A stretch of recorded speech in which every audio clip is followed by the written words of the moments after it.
தமிழ் குரல் நேயர்களுக்கு வணக்கம். இது ஒரு சிறப்பு நேர்காணல். அரசியல் விமர்சகர் திரு மருதையனோடு அணிஞ்சிருக்கோம். வணக்கம் தோழர். வணக்கம். காக்ரோச் ஜனதா பார்ட்டி நடத்திய போராட்டம் அப்படிங்கிறது ஒரு வெற்றி அடைஞ்சிருக்கு. அவங்க தர்மேந்திர பிரதானை பதவி விலக சொன்னாங்க. அது நடந்துருச்சு. முதல்ல மோடி ஒரு இன்ஸ்டால ஒரு வீடியோ போடுறாரு. அடுத்தது பார்த்தீங்க அப்படின்னா தர்மேந்திர பிரதான் பதவி விலகுறாரு. இது ஒரு பெரிய வெற்றியா பார்க்கப்படுது. இந்த நேரத்துல எதிர்க்கட்சிகளா இருக்கக்கூடியவங்க, அது காங்கிரஸா இருக்கலாம், மத்த எல்லா கட்சிகளா, அவங்க எப்படி இந்த போராட்டத்தை அணுகுனாங்க?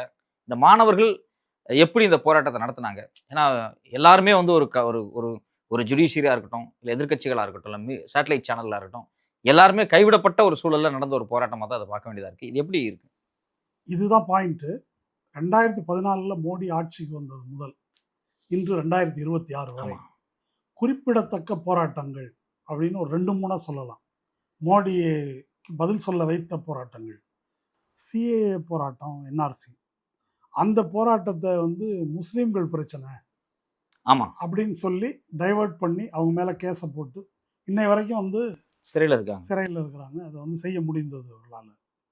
அதுக்கு பிறகு விவசாயிகள் போராட்டம், அவங்க ஒரு ஆண்டு போராட வேண்டியிருந்தது. ஒரு ஆண்டுக்கு மேலே 500-600 உயிர்கள் பலியாச்சு.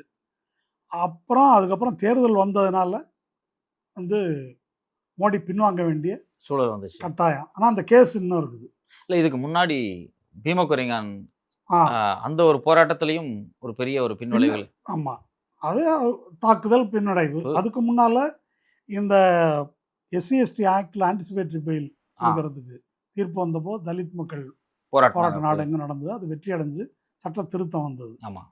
இப்போ ஒரு ஆண்டு போராடி விவசாயிகளால் சாதிக்க முடிந்த ஒரு காரியத்தை இந்த குறுகிய காலத்தில் ஒரு 20-25 நாளில் இந்த மாணவர்கள் போராட்டம் இருக்கு இல்லையா, அது இந்த ஒரு குறிப்பிடத்தக்க வெற்றி. இது குறிப்பிடத்தக்க வெற்றின்னா அந்த இஷ்யூவில் என்ன தீர்வு கிடைத்தது, தர்மேந்திர பிரதான் ராஜினாமா அப்படின்றது மட்டும் அல்ல, இந்த மோடி வெல்லப்பட முடியாதவர், மோடியை யாரும் ஒன்றும் பண்ண முடியாது, அல்லது வடக்கன்ஸ் என்று சொல்லப்படும் வட இந்தியர்கள் மோடியின் அடிமைகள், மூளை இல்லாதவர்கள் என்றெல்லாம் கருதப்பட்டு வந்த ஒரு சூழலை தலைகீழாக மாற்றி மோடியோட இமேஜை சுக்கு நூறாக்கி உனக்கு இவ்வளோதான் மரியாதை என்ற லெவலுக்கு இந்த ஒரு குறுகிய காலத்திலேயே கொண்டு வந்திருக்கிறார்கள் மாணவர்கள். எனக்கு ஒரு சின்ன, இதுக்கு முன்னாடி நடந்த போராட்டங்களுக்கும் இந்த மாணவர்கள் செய்த போராட்டத்துக்கும் இடையில ஏதாவது வித்தியாசம் இருக்கா? அதாவது நான் சொல்றது மோடி இமேஜ்,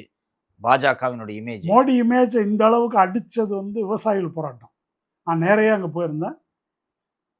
அவ்வளவு போர்க்குணமாகவும் விடாப்பிடியாகவும் நடந்த போராட்டம். ஆனால் அதில் உள்ள பிரச்சனை என்ன, அது இந்தியாவினுடைய பிரச்சனை. எப்பொழுதுமே இந்தியாவை ஒரு தேசம் அப்படின்னு சொல்லிக்கிட்டாலும் இங்கே இது ஒரு தேசம் அல்ல, இது பல தேசிய இனங்கள் கொண்ட ஒரு நாடு. அந்த ஊரில் விவசாயிகள் பிரச்சனைன்னு நம்ம என்ன பேசினாலும் எகெயின் அது என்னவா இருந்ததுன்னா பஞ்சாப், ஹரியானா, மேற்கு உத்தரப்பிரதேச விவசாயிகளுடைய பிரச்சனையாக மட்டும்தான் இருந்தது. மிச்ச விவசாயிகள்லாம் ஒரு அடையாளமாக ஏதோ போயிட்டு வந்தாங்க.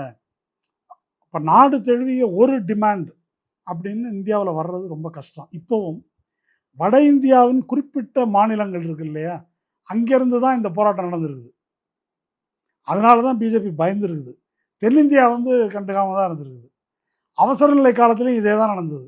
வட இந்தியா தோற்கடித்தது, தென்னிந்தியா எங்களுக்கு ஒன்றும் பிரச்சனை இல்லையே அப்படின்னு சொல்லிட்டு காங்கிரஸுக்கு ஓட்டு போட்டுருது. இதனுடைய பிரச்சனை என்னன்னு கேட்டால், இது இந்த கத்தி 2 பக்கமும் வெட்டுற கத்தி. இந்த நாட்டை ஒரு நாடாக ஆக்க முடியலையே அப்படின்றதுக்காக தான் ஒரு நாடு ஒரு மொழி, ஒரு நாடு ஒரு தேர்தல், ஒரு நாடு ஒரு மதம் அப்படின்னு என்னென்னவோ பண்ணி பார்க்குறாங்க. ஆனால் அதுக்கு ஒத்து வர மாட்டேங்குது. அப்போ ஃபாசிசத்துக்கு போக விடாமல் தடுப்பதும் இந்த ப்ளூரல் தன்மை. சர்வாதிகாரத்துக்கு எதிராக ஒரே குரலில் நாடு எழும்பி வராமல் இருக்கிறதுக்கும் காரணம் என்னன்னா இந்த பன்மை இப்படி பிரிஞ்சிருக்கிறது.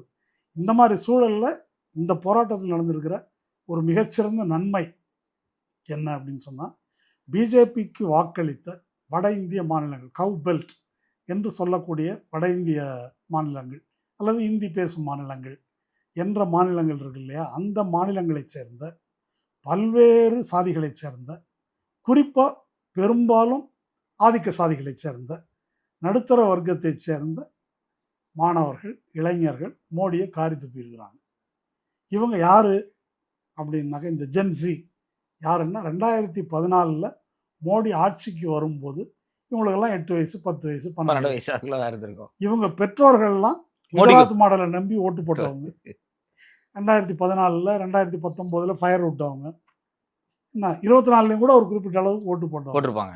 அவங்களுடைய பிள்ளைகள் தான் இந்த காரியத்தை சாதித்திருக்கிறார்கள். இது ஒரு வகையில் comparable to black lives matter.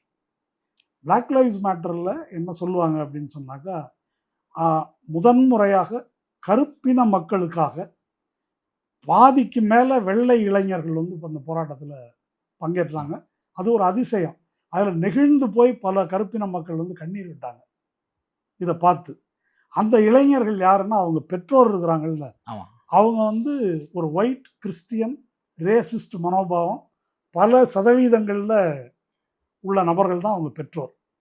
அவங்க பெற்றோருடைய பிள்ளைகள் தான் வந்து இதற்கு எதிராக, அவங்களாம் ட்ரம்ப் ஆதரவாளர்கள், அதை எதிர்த்து குரல் கொடுத்தது அந்த பிள்ளைகள், இளம் தலைமுறை. அதுபோல் இந்த இளம் தலைமுறை ஒரு விழிப்புணர்வுக்கு வந்திருக்கு. இல்லை அந்த வீடியோ காட்சிகள் எல்லாம் பார்க்கும்போது அவங்களுடைய உறுதி வந்து நல்லா தெரிஞ்சுது. அதுவும் குறிப்பாக சௌரவ் தாஸாக இருக்கட்டும், இல்லை வந்து அப்ஜித்தாக இருக்கட்டும், இவங்க வந்து சாதாரண மாணவர்கள், சாதாரண ஒரு அரசியல் புரிதலற்ற நபர்கள் கிடையாது அப்படிங்கிறது நமக்கு தெளிவாக தெரியுது. இல்லை, அபிஜித் திப்கே வந்து ஒரு தலித். அவர் ஒரு தலித்துன்றது யாருக்கும் ஒரு இதுவாக இல்லை. ஆமாம், அவர் ஏற்கனவே ஒரு 2 வருஷம் ஆம் ஆத்மிக்காக ஏதோ ஒர்க் பண்ணியிருக்காரு, ஐடி விங்கில் ஒர்க் பண்ணியிருக்காருன்றாங்க. வந்தார், அப்புறம் போய் படிக்க போயிட்டாரு, பாஸ்டன்ல படிச்சிருக்காரு.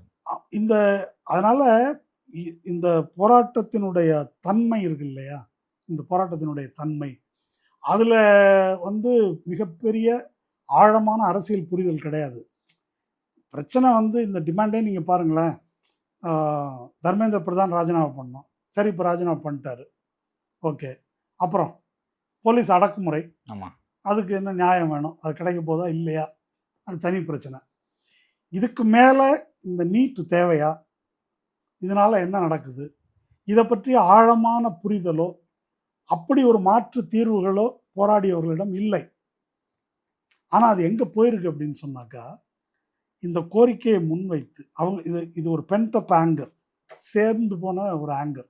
இப்போ சோனியா காந்தி, இப்போ ராகுல் காந்தியே சொல்கிறாரு, ஏறத்தாழ 152 என்னவோ மொத்தம் இந்த மோடி ஆட்சி காலத்தில் பேப்பர் லீக் வந்து நடந்திருக்குது.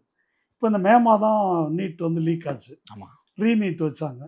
இதுக்கு இடைப்பட்ட காலத்தில் தான் ஒரு 18 பேரோ இன்னும் வந்து சூசைட் பண்ணி இறந்துருக்குறாங்க. அதில் வந்து சானா ஷேக்னு ஒரு பெண், ஒரு 18-19 வயசு, ஹைதராபாத், நம்ம அனிதா மாதிரியே கேஸுங்க.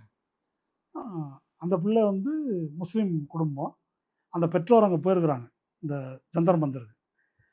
அது வந்து 1900 மார்க் வாங்கியிருக்குது சிபிஎஸ்சியில். ரீநீட் எக்ஸாமுக்கு முதல் நாள் சூசைட் பண்ணியிருக்கு. அப்போது வெற்றி பெறுவோமா மாட்டோமா, ஒரு தகுதியான குழந்தை அது மாதிரி சூசைட் பண்ணியிருக்குது. இப்போ இந்த கோபம் தான் வந்து இப்படி வெடித்து வந்திருக்குது. கிட்டத்தட்ட இது அனிதா சூசைட் தற்கொலையின் போது தமிழ்நாட்டில் வந்த மூடு இருக்கு இல்லையா, அந்த மூடு இப்போ வந்து அந்த இந்தி பேசும் மாநிலங்கள் எல்லாத்துலேயும் வந்திருக்கு. அப்படி ஒரு முடிவுக்கு போயிருக்கு. ஆனால் இதில் ஒரு நல்ல அம்சம் என்ன அப்படின்னாக்கா, ஜல்லிக்கட்டு போராட்டம் எப்படி மாடு பிடிக்கிற பிரச்சனை அப்படின்னு தொடங்கி அது மோடியை பிடிக்கிற பிரச்சனையாக வந்து மாறிச்சோ, அதே போல் இது வந்து தர்மேந்திர பிரதான் அப்படின்னு தொடங்கி கொஞ்ச நேரத்திலே வந்து அது மோடியை போய் பிடிச்சி தர்மேந்திர பிரதான் போனதில் ஒன்றும் மேட்ரு இல்லை, அது ஒன்றும் விஷயம் இல்லை.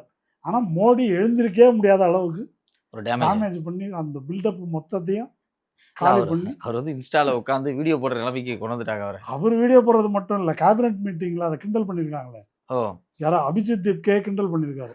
டைம்ஸ் நவ்ல நியூஸ், இனிமேல் நம்ம வந்து ட்விட்டரில் மட்டும் இருந்தால் பத்தாது, இன்ஸ்டாக்கு போங்க.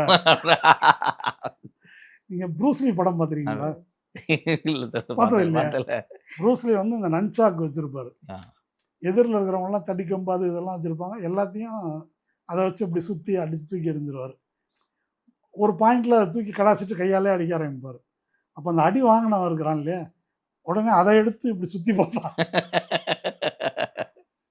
மேலேயே அடிச்சிடாது, அவனே அடிச்சிடும். அது ரொம்ப கஷ்டம் சுத்துறது. ஆமாம், அது மாதிரி இப்போ நம்மளும் இன்ஸ்டாக்கு போவோம். டெய்லி வீடியோ போடுவோம். இது இன்னொரு பத்திரிகையாளர் ரொம்ப அழகாக எழுதியிருக்காரு. நீ வாட்ஸ்அப்பை வச்சு பதவிக்கு வந்த, இன்ஸ்டாவை வச்சு உன்னை போட்டாங்க அப்படின்னு. வாட்ஸ்அப் தலைமுறை ஏமாந்து போய் மோடியை கொண்டு வந்தது. வாட்ஸ்அப் வதந்திகளை வச்சுக்கணும். ஆமா. இப்போ இது இன்ஸ்டா காலம். இப்போ இவங்களுடைய வழக்கமான இப்போ அவங்கள விவசாயிகளை காலிஸ்தானின்னா, சிஏஏ என்ஆர்சின்னாக்கா அவங்கள வந்து முஸ்லீம் அப்படின்னாங்க. இவங்களை பீமா குறைகான்னாக்கா அர்பன் நக்சல் அப்படின்னாங்க. இப்போ இவங்களுக்கும் என்னென்னவோ சொல்லி பார்த்தாங்க. ஸ்விக்கி ஜொமேட்டோவெல்லாம் பாகிஸ்தான்லேருந்து ஆர்டர் பண்ணுறாங்க, பங்களாதேஷ்லேருந்து ஆர்டர் பண்ணுறாங்க. அதை வேற கிண்டல் பண்ணி ஒன்று போடுறாங்க. ஹலோ ஜி ஜின்பிங், இந்த ஜொமேட்டோ ஆர்டர் பண்ணில அனுப்பி விடுங்க அப்படின்னு. அது என்ன நடக்குது அப்படின்னு சொன்னால், இந்த அவங்களுடைய வழக்கமான டூல் கிட் இருக்கு இல்லையா, பிஜேபியுடைய டூல் கிட் இந்த பசங்கள்கிட்ட வேலை செய்யல. CBSE question paper answer script இவாலுவேஷனில் பிரச்சனை வந்தப்போ முதல்ல அதை பிரேக் பண்ண ஒரு மாணவர், சின்ன பையன், +2 படித்த பையன், அவன் என்னுடைய அவனுடைய ஆன்சர் ஷீட் எடுத்து போட்டு ரீவாலுவேஷன் போட்டேன், வந்தது என் சீட்டே இல்லை, ஏன் வேறு யாரோ எடுத்து திருத்தி எனக்கு மார்க் போட்டு வச்சுருக்காங்க அப்படின்னு போட்டப்போ கீழே அது வந்து 2 மில்லியன் வியூஸ் போன ஒரு முக்கியமான ஒரு ட்வீட். அது கீழே வந்து போட்ட பெரும்பாலும் இவன் பாகிஸ்தானி அப்படின்னு போட்டாங்க. அப்போ அந்த பையனுடைய மனநிலை வந்து எப்படி ரொம்ப கஷ்டப்பட்டிருக்கும். அது வந்து இப்போ இதில் உள்ள நல்ல விஷயம், இந்த டூல் கிட் வந்து இந்த போராட்டத்தில் ஒர்க் அவுட் ஆகும். ஆமாம், இது எல்லாமே காமெடி ஆகிடுச்சு. ஆமாம், இப்போ இனிமேல் இதை யாருக்கு எதிராகவும் யூஸ் பண்ண முடியாது. ராமர் கோயிலை சொல்லி கெட்ட வார்த்தை பயன்படுத்தி பெண்கள் பேசுகிறாங்க. இது எல்லாத்தையும் நம்ம பார்த்தோம். அதனால் இதனுடைய முக்கியமான பாயிண்ட் என்ன, ஃபாசிஸ்ட் பாலிட்டிக்ஸில் இதையெல்லாம் முக்கியமான ஆயுதங்கள், மோடியோட இமேஜ் மட்டும் இல்லை, ஆயுதங்களாக அவங்க பயன்படுத்தினாங்களோ அதை அத்தனையும் அசிங்கப்படுத்தி தூக்கி போட்டாங்க. இப்போ புதுசாக என்ன செய்யறதுன்னு அவங்க வந்து யோசிச்சுட்டு இருக்காங்க. யோசிக்கணும். இன்ஸ்டாகிராம் அக்கௌண்ட் ஓப்பன் பண்ணுங்க அப்படின்னு. ஆமாம், இவ்வளவு நடக்கும் என்று அவர்கள் எதிர்பார்க்கவில்லை. இது ரொம்ப முக்கியம். இவங்க சோனம் வாங்சுக்கும் இவங்களுக்கும் அனுமதி கொடுத்துட்டாங்க. அனுமதி கொடுத்த நாட்களை தாண்டி உண்ணாவிரதம் இருக்கிறாங்க. அப்போவும் மோடி கவர்மெண்ட் என்ன நினச்சிருக்கு, இது லூசு பேரில் ஒரு 300-400 பேர் இதையே நம்ம நோண்டிக்கிட்டு இவங்க வந்து இந்த சன்சாத் சலோ பாராளுமன்றத்துக்கு போவோம், நாடாளுமன்றத்துக்கு போவோம் அப்படின்னா எவனும் வரப்போகிறது இல்லைன்ற மாதிரி இவங்க கருத்து. 2 நாள் முன்னால் தேவையில்லாமல் போய் சோனம் வாங்சுக்கு தூக்குனாங்க. ஆமாம், என்ன தூக்கி அது வந்து பற்ற வச்சிருச்சு. இப்படி ஒரு கூட்டம் வரும் என்பதை அவர்கள் எதிர்பார்க்கவில்லை. 1,00,000 பேருக்கு மேலே களத்தில் நின்னாங்க அப்படிங்கிறது பெரிய விஷயம். ஆமாம், அது என்னென்னவோ பண்ணி 3 நாளைக்கு 17 மெட்ரோவை மூடியிருக்காங்க. ஆமாம், 5 கிலோமீட்டர் ரேடியஸுக்கு வந்து மொபைலில் ஜாம் பண்ணியிருக்காங்க, ஜாமர் போட்டு. இத்தனைக்கும் வண்டியெல்லாம் வரவிடாமல் தடுத்துருக்குறாங்க. இத்தனைக்கு பிறகும் இது வந்திருக்குது, இது நடந்திருக்குது. அப்போது இவங்க வந்து இன்டர்நெட்டின் குழந்தைகள். இவன் என்னவோ பண்ணால் அவங்க என்னவோ பண்ணி அதை சந்தில் புகுந்து வெளியே வந்திருக்கிறாங்க, இதை செய்து காட்டியிருக்கிறார்கள். அதனால் அந்த வகையில் கட்சிகளால் செய்ய முடியாததை இதுவரை 12 ஆண்டுகளாக கட்சிகளால் செய்ய முடியாத ஒரு காரியத்தை மாணவர்கள் சாதித்திருக்கிறார்கள். கட்சிகள் என்னதான் செஞ்சாங்க இந்த போராட்டத்தை மையமாக வச்சு, நீங்கள் எப்படி பார்க்குறீங்க? கட்சிகள் பண்ண கூத்து தான் பெரிய கூத்து. இப்போ ராகுல் காந்தி ஒரு தனியான ஒரு போராட்டத்தை செஞ்சார் இல்லைங்க. இப்போ அவங்க காக்ரோச் ஜனதா பார்ட்டி நடத்துகிறாங்க, முழுக்க அவங்களுடைய முன்முயற்சி தான். இப்போ கட்சிகள் என்ன செய்யணும், இப்போ நிறைய கட்சிகள் அதை யோக்கியமாக செஞ்சாங்க. இப்போ திமுகவாக இருக்கட்டும், சரத்பவார் கட்சியாக இருக்கட்டும், உத்தவ் தாக்கரே, ஆம் ஆத்மி, உத்தவ் தாக்கரே, இப்படி பல பேர், அகிலேஷோட மனைவி ஜான் பிரிட்டாஸு, அகிலேஷ் மனைவி எல்லாம் நேராக போய் அவங்களுக்கு ஆதரவு தெரிவிச்சாங்க, கூட இருந்தாங்க, இதெல்லாம் பண்ணாங்க. இவர் ராகுல் காந்தி காக்ரோச் ஜனதா பார்ட்டின்ற வார்த்தையும் சொல்லலை, அங்கேயும் போகலை. அப்போது போகணும் அப்படின்னு ஒரு ப்ரப்போசல் பேசினப்போ ஜெயராம் ரமேஷ் வந்து அதற்கு எதிர்ப்பு தெரிவித்ததாக ஒரு செய்தி. இந்தியா கூட்டணியே, இப்போது இதில் யோசிச்சு பாருங்களேன், இந்தியா கூட்டணியே இதில் ஒரு நிலைப்பாடு எடுத்திருக்க முடியுமா, முடியாதா? இந்தியா கூட்டணி உங்கள் போராட்டத்தை ஆதரிக்கிறது அப்படின்னு சொல்லிட்டு இவங்க போய் நின்றுக்கலாமா, கூடாதா? அது நடக்கலை. அது நடக்கலைன்றது மட்டும் இல்லை, ராகுல் காந்தி பிரதமர் வீட்டுக்கு நான் போகிறேன், இது இந்த அடக்குமுறை நடந்தவொடனே நான் போகிறேன்னாரு. அவர் அப்படியே தூக்கிட்டு போனாங்க. அது ஒரு பெரிய ஃபோட்டோ, நல்லா செய்தியாச்சு. ஃபோட்டோ நல்லா எடுத்துட்டாங்க. சரி, இப்போ அதை பற்றிய செய்திகள் வந்து ஹிந்துவில் வந்திருக்கு, நியூ இந்தியன் எக்ஸ்பிரஸில் வந்திருக்கு, ட்ரிபியூனில் வந்திருக்கு. நான் என்ன செய்திகள்னு சொல்கிறேன் உங்களுக்கு. திங்கட்கிழமை இன்னைக்கு இந்தியா கூட்டணி கூட்டத்தில் இடதுசாரிகள் இதை முன் வச்சிருக்கிறாங்க. நம்ம வந்து பிரதமர் வீட்டை போய் முற்றுகையிடுவோம், இல்லை அதெல்லாம் வேண்டாம் அப்படின்னு இவங்க சொல்லியிருக்கிறாங்க. யார்? ராகுல் காந்தி, காங்கிரஸ்காரங்க அதெல்லாம் வேணாம்னு சொல்லியிருக்காங்க. மக்கே நாள் காலையில் இவங்க என்ன சொல்லியிருக்காங்கன்னா 3 மணிக்கு வீட்டுக்கு வந்துடுங்க, யார்? கார்கே வீட்டுக்கு வந்துடுங்க, அவருக்கு பிறந்த நாள் கேக் வெட்ட போகிறோம், எல்லாரும் வந்துடுங்க அப்படின்னு சொல்லியிருக்கிறாங்க. அப்புறமா கூப்பிட்டு இல்லை வர வேண்டாம்னு சொல்லியிருக்கிறாங்க. சரியா? வர வேண்டாம்னு சொல்லிட்டு இவர் முன்னறிவிப்பு இல்லாமல் இவர் திடீர்னு கிளம்பி போகிறார். இவர் கூட காங்கிரஸ்காரங்க மட்டும் போகிறாங்க. அங்கே போய் உட்காந்துட்டு நாங்கள் வந்து உட்காந்துருக்குறோம், வர்றவங்க வாங்க அப்படின்னு ஃபோன் பண்ணியிருக்கிறாங்க. அகிலேஷ் மட்டும் பக்கத்தில் இருந்திருக்காரு, வந்துட்டார். மிச்சம் பேர் யாரும் வரல. சிபிஐ சிபிஎம்காரங்க வர விரும்பவில்லை, அது ரிப்போர்ட் ஆகிருக்குது. ஹிந்துலேயே ரிப்போர்ட் ஆகிருக்குது. அவங்களோட பிரச்சனை என்ன? இதான நேற்று நான் சொன்னேன், இந்த சினிமாவில் வந்து அசிஸ்டன்ட் டைரக்டர் கதை சொல்லி டைரக்டர் கதையை திருடிடுவான். ஆமாம் ஆமாம், அந்த மாதிரி ஐடியாவை கிணத்தனமாக இவங்க சொல்லியிருக்காங்க. இயல்பாக சொல்லியிருக்காங்க சேர்ந்து பண்ணுவோன்னு. இது நல்ல ஐட்டமாக இருக்குது சொல்லிட்டு ஓகே. இவங்களுக்கு இப்போ திமுகவுக்கு தான் அல்வா கொடுத்தாங்க காங்கிரஸ்ன்றது இல்லை, சிபிஐ சிபிஎம்முக்கும். இதில் கூட வந்து இந்தியா கூட்டணியாக அது வந்து தெரிஞ்சிடக்கூடாது, அதனுடைய பலமாக தெரிஞ்சிடக்கூடாது, தான் மட்டும் தெரியணுங்கிற ஒரு மனநிலையில் செயல்பட்டு இருக்கிறாங்க. ஆமாம், இது வந்து அவர் பண்ணியிருக்காரு. இது எதுவும் என்னுடைய சரக்கு இல்லை. இதெல்லாம் மறுநாள் என்னை தப்பாக நினச்சிக்காதீங்க, திட்டமிட்டெல்லாம் நான் செய்யலை. திடீர்னு நாங்கள் முடிவெடுத்ததுனால நாங்கள் சொல்ல முடியாமல் போச்சுன்னு ஒரு அறிக்கை விட்டுருக்காரு ராகுல் காந்தி. அதுவே இப்போ நான் சொல்கிறதுக்கெல்லாம் எவிடன்ஸு. என்ன இப்போது நான் என்ன சொல்கிறேன்னாக்கா, ஒரு இவ்வளவு பெரிய ஒரு போராட்டம், இந்த கூட்டணி எதிர்க்கட்சியில் இருக்கிற யார் நினைச்சாலும் கனவுல கூட இதை உங்களால் செஞ்சுருக்க முடியாது. நீங்கள் நடத்துகிற போராட்டம்லாம் ஒரு 500 பேர் 400 பேரை கூட்டின்னு வந்து சும்மா அந்த பேரிகேடில் ஏறி சீன் போடுவீங்க, அப்புறம் முடிஞ்சிடும். அது இப்படி தான் நடந்திருக்குது. ஒரு விவசாயிகள் போராட்டம் மாதிரியோ இந்த மாணவர் போராட்டம் மாதிரியோ உங்கள் யாராலையும் வந்து நடத்த முடியாது. ஏன் நடத்த முடியாதுன்னாக்கா, உங்களுக்கு அந்த மாதிரி ஒரு அடித்தளமே கிடையாது எந்த கட்சிக்கும். அதெல்லாம் நீங்கள் இழந்து வெகு காலம் ஆயிடுச்சு. உங்கள் மேலே நம்பிக்கை இல்லாத பொதுவான மாணவர்கள் சொந்த காலில் நிற்போன்னு சொல்லிட்டு தான் வந்திருக்கிறாங்க. உங்களை நம்பி வேலைக்கு ஆகாது அப்படின்னு சொல்லி தான் வந்திருக்கிறாங்க. அப்போ அப்படி ஒரு போராட்டம் நடக்கும்போது மரியாதையாக பணிவாக அங்கே போயிட்டு நீங்கள் என்ன செஞ்சுருக்கணும்? உங்கள் போராட்டத்தை நாங்கள் ஆதரிக்கிறோம், ரொம்ப வரலாற்று சிறப்பு மிக்க போராட்டம், எதுவாக இருந்தாலும் நாங்கள் துணைந்து இருக்கிறோம், அறிக்கையாக கொடுத்துருக்கலாம். நீங்கள் போக கூட முடியலன்னா பரவாயில்ல, ஒரு டீட்டெயிலான போய் அதை சொல்லிட்டு வந்துருக்கணும். சொல்லிட்டு வரணும், உங்களுக்கு என்ன ஹெல்ப் வேணுமோ நாங்கள் செய்கிறோம் அப்படின்னு சொல்லிட்டு உங்கள் கொடி இடியெல்லாம் ஓரமாக கட்டி வச்சுட்டு போய் இதை செஞ்சுட்டு வந்திருந்தா அதை செய்யலை. இது இவங்க கதை. இதை பண்ண உடனே அந்த அம்மா சோனம் வாங்சுக்கு மனைவி ஒரு அறிக்கை விடுறாங்க, நீ அங்கே காக்ரோச் ஜனதா பார்ட்டிகளில் வந்திருக்கணும், நீ என்ன தனியாக சீனை போடுற அப்படின்னு அந்த அம்மா அறிக்கை விடுது. அரவிந்த் கெஜ்ரிவால் எங்கள் யாரையுமே பிரதமர் வீட்டு பக்கம் விட மாட்டாங்க, உடனே மட்டும் எப்படி விட்டாங்க? அப்போ உனக்கும் பிஜேபிக்கும் ஒரு அண்டர்ஸ்டாண்டிங். இங்கே மாணிக்கம் தாக்கூர் திமுக சொன்னார்ல கனெக்ஷன் கால்னு, அரவிந்த் கெஜ்ரிவால் என்ன சொல்கிறாரு, உனக்கும் பிஜேபிக்கும் கனெக்ஷன் கால். இது வந்து அரவிந்த் கெஜ்ரிவால். நம்ம திமுக பேன் நீட்டுன்னு ஒரு அட்டையை பிடிச்சிட்டு நிற்கிறாங்க. நீங்கள் காங்கிரஸோடு சேர மாட்டீங்க, அது எனக்கு புரியுது, அது இருக்கட்டும். ஆனால் பிரச்சனை தர்மேந்திர பிரதான் ராஜினாமா செய்யணும் என்பது யாருடைய கோரிக்கை? காங்கிரஸ் கோரிக்கையா?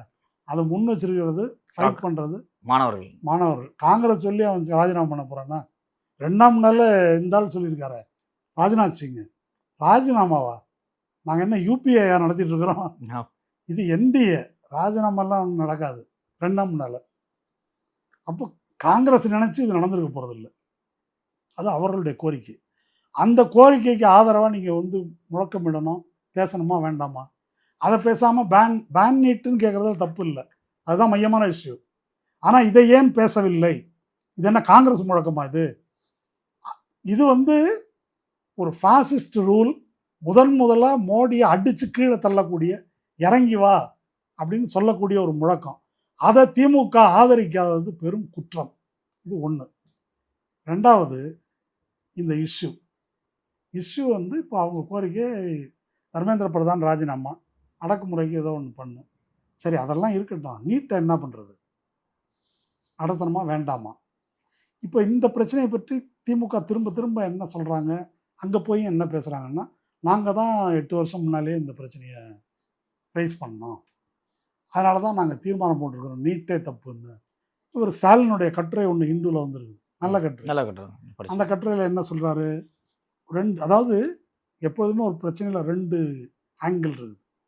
நீட் அநீதி அப்படின்றது ஒன்று, இன்னொன்று நீ லாயக்கு இல்லைன்றது ப்ரூவ் ஆயிடுச்சு. மாநில அரசு ஒழுங்காக செய்யாது, நாங்கள் தான் கரெக்டாக செய்வோம் அப்படின்னு சொல்லி நீங்கள் பண்ணீங்க, உன் சாயம் வெளுத்து போச்சு, நீ லாயக்கு இல்லை ஒதுங்கு அப்படின்ற ஆங்கிளில் அந்த கட்டுரை அந்த விஷயத்தை சொல்லுது. அதனால் தமிழ்நாடு முதலில் கூறியது என்பது உண்மைதான். முதலிலேயே இதை கூறியவர்கள். இந்த நீட்டினுடைய எல்லா பரிமாணத்தையும் இங்கே நம்ம பேசியிருக்கிறோம். இந்தியாவில் எந்த ஸ்டேட்டை விட தமிழ்நாடுக்கு அதிகமாக தெரியும். நீட்டுக்கு முன்னாலேயும் பேசியிருக்கிறோம். நீட் வந்த பிறகு எந்த பிரிவினர் அங்கே போயிருக்கிறாங்க? இப்போ நாட்டில் படிக்கிற பள்ளிக்கூடத்தில் 85% ஸ்டேட் போர்டில் படிக்கிறவங்க, 15% தான் சிபிஎஸ்சி. சிபிஎஸ்சி அடிப்படையில் ஒரு இது நீ நடத்துகிற அப்படின்னாக்கா வசதி படைத்த ஒரு பிரிவினர் அவங்க மட்டும்தான் போக முடியும். சாதாரண எளிய மக்கள் அரசு பள்ளியில் படிக்கிறவங்க போக முடியாதுன்னு அதுலேயே ஒரு வர்க்க சாய்வு அப்படின்றது தெளிவாக இருக்குது. இது முதல் பாயிண்ட். ரெண்டாவது, இந்த நீட் அப்படின்ற தேர்வு முறை அது ஒரு மாணவனுடைய இன்டெலிஜென்ஸ் தகுதி, அதை அளவிடுவதற்கான அறிவியல் பூர்வமான வழியே கிடையாது. இந்த மாதிரி ஒரு இந்த எக்ஸாமில் வந்து டிக் அடிக்கிற எக்ஸாம் இருக்குல்ல, இதை வச்சு ஒருத்தனை வந்து முடிவு பண்ண முடியாது. ஒரு எக்ஸாம் ஒருத்தனோட அறிவை முடிவு பண்ண முடியாது, ஒரு சஸ்டைனபிளா இருக்கணுங்கிறது கூட ஸ்டாலின் கூட ரொம்ப அந்த கட்டளையில சொன்னார். அதுக்கு சர்வதேச ரீதியிலான உதாரணங்கள் இதெல்லாம் சொல்லி ஏகே ராஜன் கமிட்டி அறிக்கையில் இருக்கு. இப்போ அசோக்வர்தன் செட்டி டிடி நெக்ஸ்ட்ல ஒரு நீண்ட தொடர் எழுதியிருக்காரு. நீங்க போட்ட ஒன்றிய மாநில உறவுகள் கொரியன் ஜோசப் கமிட்டி அதுல ஒரு சாப்டர் பத்தி தனியா எழுதியிருக்குது. இது எல்லாத்தையும் புதையல் பூதங்கிற மாதிரி வச்சிருக்கிறாங்க திமுக. இது எல்லாத்தையும் ஒரு பிரிண்ட் போட்டு இங்கிலீஷ்ல முடிஞ்சா ஹிந்தியில மொழிபெயர்க்கிறது தான் ஏஐ வந்துருச்சு. மொழிபெயர்த்து ஒரு புக்லெட்டா ஒரு 1,00,000 காப்பி அடிச்சு எடுத்துக்கிட்டு அங்கே நேராக கொண்டு போய் இருக்கிறவங்களுக்கெல்லாம் கொடுத்துருக்கலாம். அதை விட என்ன வேலைன்னு எனக்கு தெரியல. இதை செய்யாமல் இருக்கிறது என்ன நோக்கம்? இப்போ தமிழ்நாடு இந்த தீர்வு இதான் பிரச்சனைப்பா. இப்போ நீங்கள் சூசைட் பண்ணிக்கிறத மட்டும் சொல்கிறீங்க. இந்த நீட்டுக்கு முன்னாலேயும் மருத்துவக் கல்லூரி இருந்தது, நீட்டுக்கு முன்னாலேயும் டாக்டர்கள் இருந்தாங்க. இந்த நீட்டுன்றது யாருக்காக வந்திருக்குது?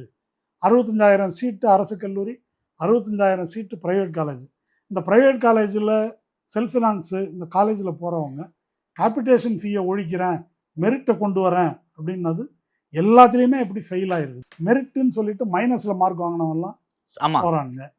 கேபிட்டேஷன் ஃபீயை ஒழிக்கிறேன்னு சொல்லிட்டு 1 கோடி 1.25 கோடி ஃபீஸ் கட்டி அவன் போகிறான். தகுதியான மாணவர்களை விட தகுதியற்ற மாணவர்கள் படிக்கு பாதி பணம் இருக்குன்றதுனாலேயே வர்றாங்க. இத்தனை எவிடன்ஸ் உங்கள் கையில் இருக்குது. இது கட்டிங் அக்ராஸ் காஸ்ட், சாதிகள் மற்ற இதை தாண்டி நல்லா படிக்கிறவங்க, நல்லா படிக்கிற மாணவன், நீ வந்து ஆதிக்க சாதியில் பிறந்தவனாக இருந்தாலும் தலித் கம்யூனிட்டியில் பிறந்தவனாக இருந்தாலும் சரி, தகுதியானவர்கள் வரணுன்றது தான் நம்முடைய விஷயம். அதுக்கு இது எதிராக இருக்குது என்பதை மக்களுக்கு புரிய வச்சிருக்க முடியும். அப்போது ஒரு சரியான ஆல்டர்னேட்டிவை வந்து கொடுத்துருக்க முடியும். இன்றைக்கி வந்து மாணவர்கள் மேலே இவ்வளோ அடக்குமுறை நடக்குது அப்படின்னா எதுக்காக, யாரை காப்பாற்றுறதுக்காக இந்த அடக்குமுறை நடக்குது அப்படின்னு சொன்னால், கோச்சிங் சென்டர் என்ற இந்த கொள்ளையை காப்பாற்றுறதுக்கு, அல்லது ப்ரைவேட் எஜுகேஷனல் இன்ஸ்டிடியூஷன்ஸ் அவங்களுடைய கொள்ளை அதை காப்பாற்றுறதுக்கு, அதுக்காக தான் இது நடக்குது. வெறுமனே மோடி அரசை காப்பாற்றுவது மட்டும் இல்லை, இப்படி ஒரு ஃபெயில்டு மாடலை அவ்வளவு தீவிரமாக எதுக்கு ஆதரிக்கணும்? சோனியா காந்தி நல்ல கட்டுரை எழுதியிருக்கிறாங்க. சென்ட்ரலைசேஷன் எப்படி தப்புன்னு சொல்கிறாங்க. விசி நியமனத்தில் யூஜிசி தலையிடுவது, இதெல்லாம் அவங்க எழுதியிருக்கிறாங்க. காங்கிரஸ்காரனுக்கு அதெல்லாம் தெரியுமான்னு தெரில. காங்கிரஸ் மந்திரி தான் அதை எதிர்த்து சோனியா காந்தி சொல்கிறது தப்புன்னு பேசிகிட்டு இருக்காரு விஸ்வநாத். அவங்கள வச்சு கூட்டம் நடத்துகிறாங்க சாயங்காலம், என்னன்னு பார்ப்போம். அதை ராகுல் காந்தி வேறு பேசியிருக்காரு, கல்வியை வந்து மாநில பட்டியலுக்கு கொடுத்துடலாம். ஆமாம், ஆனால் விஸ்வநாதன் வந்து அதை ஏற்றுக்கல. ஆமாம். இன்னும் ராகுல் காந்தி இன்னொரு டேட்டா சொல்கிறாரு, இந்த நீட்டு தயாரிப்புக்காக இந்த இந்த மாதிரி ஒரு மையப்படுத்தப்பட்ட எக்ஸாம் கியூட்டாக இருக்கட்டும் நீட்டாக இருக்கட்டும், இதுக்காக பெற்றோர்கள் செலவிடும் தொகை 1.32 லட்சம் கோடி ரூபாய், 1.3 lakh crores அப்படின்னு சொல்லிட்டு அடுத்து ஒரு பாயிண்ட் சொல்றாரு. கல்விக்காக மோடி அரசு ஒதுக்குவது 1.4 lakh crores. இந்த 1.3 lakh crores ட்ரைனிங் வரைக்கும் தான். காலேஜுக்கு கட்டுற பணம் தனி தனி.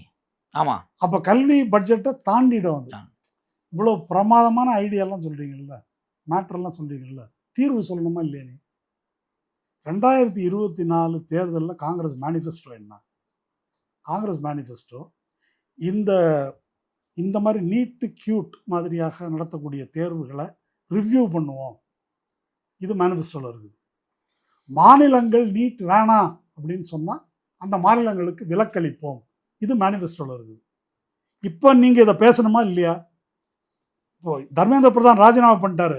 நாளைக்கு நீங்கள் நாடாளுமன்றத்தில் இதை பேச போகிறீங்களா இல்லையா நாங்கள் பார்க்க தானே போகிறோம். நீ மேனிஃபெஸ்டோவில் சொன்னதை நீ அங்கே பேசலை அப்படின்னு சொன்னால் இது பூரா ஃப்ராட். நீட்டு ஒழிக்கிறது இருக்கட்டும், அட்லீஸ்ட் நீ சொன்ன கொள்கைக்கு நிற்கணுமா இல்லையா? இதை பேசணும். பேச போகிறாங்களான்னு பார்ப்போம். இது வரைக்கும் யாரும் பேசலை. இது வரைக்கும் காங்கிரஸ்காரங்க இதை பேசவில்லை. அந்த மூச்சே விடலை. அடக்குமுறைன்னு அதே பேசிட்டு இருக்கிறாங்க. அப்போது மக்கள் மாணவர்கள் தங்கள் பட்டு அனுபவித்ததை சொல்கிறாங்க. நோயாளிக்கு காய்ச்சல் வந்திருக்குன்னு மட்டும்தான் தெரியும். ஏன் காய்ச்சல் வந்தது? பல காரணங்களால் காய்ச்சல் வரலாம். அதை கண்டுபிடிச்சி மருந்து கொடுக்க வேண்டியது டாக்டர் வேலை. நீ கட்சி அதுக்காக தான் நடத்துகிற. ஏன் இப்படி தப்பு நடக்குது திரும்ப திரும்ப? ஏன் கொஸ்டின் பேப்பர் லீக் ஆகுது? ஏன் இவ்வளோ சூசைட் நடக்குது? ஆயிரக்கணக்கில், இப்போ நடந்த 18 ஆயிரக்கணக்கான சூசைட் நடந்திருக்குது. இதுக்கு காரணம் இந்த எக்ஸாமே தப்பு. உலகமே காரி துப்புனது இது. அது ஸ்டாலினோட சொல்லித்தார். It is not all about procedure, it is all about structure. ஆமாம் இல்லையா? அப்போ அதை பேச வேண்டியது கட்சிகள். அந்த கட்சிகள் இது வரைக்கும் பேசலை. இத்தனையும் அருமையாக தயாரித்து கையில் வைத்திருக்கக்கூடிய தமிழ்நாடே திமுகவே போய் பேசலை. இங்கே நாங்கள் தான் முதல்ல சொன்னோம்னு சொல்லிட்டு இருக்காங்க. இது எதுக்கு? நம்ம முதல்ல சொன்னோன்றதுல என்ன பெருமை? அதாவது மக்கள் எப்பொழுதுமே எல்லா நேரத்துலையும் ஒரு உண்மையை புரிஞ்சுக்க மாட்டாங்க. எல்லா நேரத்துலையும் ஒரு கிரைசிஸ் பாயிண்ட் வருது இல்லையா, அப்போ சொன்னீங்கன்னா டக்குன்னு புரியும். அது இது மாதிரி ஒரு லட்சக்கணக்கான மாணவர்கள் இது என்னன்னு கேட்கறதுக்கு வந்திருக்கான்.